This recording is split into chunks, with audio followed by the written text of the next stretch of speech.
a year ago, I was having migraine symptoms, which led to me getting a CT done. They saw that I had a brain aneurysm, which then escalated to me meeting with a neurosurgeon who was like, you need to get this repaired because brain aneurysm, if it ruptures, I think it's a 50% chance of survival. Even if you do survive, the cognitive impairment can be hugely significant. Just a couple years prior, living in hell because of health OCD and fears around heart attacks and aneurysms and brain-eating amoebas and blah, into, oh no, I actually have an aneurysm and I need to have surgery. And going into this surgery, there is a 1% risk that I'm going to have stroke. I'm going to have to be on medication. Then when I actually had surgery, I had a 1 in 500 chance complication in which the artery in my arm extubated while I was in surgery. The blood was coming out of the artery. And when I woke up, I had my arm in this plastic cuff and they told me that I had this 1 in 500 chance, which I was like, don't tell me this. You just told me I had a 1 in 100 chance of a stroke. So you're telling me I was 5 times more likely to have a stroke than what happened to me here? Great. Thanks for the stats report. But I woke up and they were like, well, we have to keep you monitored because this happened and you could develop compartment syndrome, which if that was the case would lead to a surgery in which they would need to go into.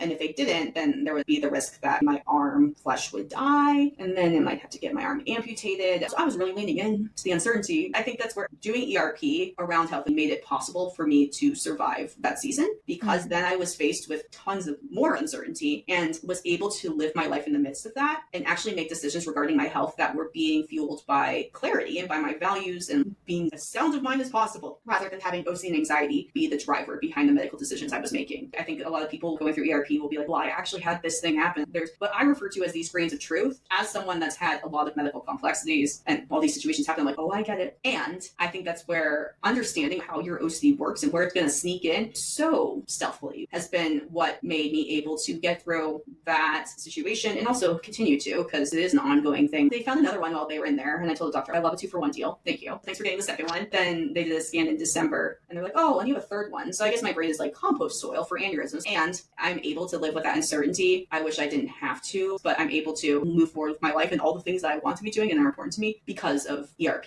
Otherwise, I'd probably be in hell and be right back where I started, in bed, scared, alone, and not doing anything that I worked so hard for.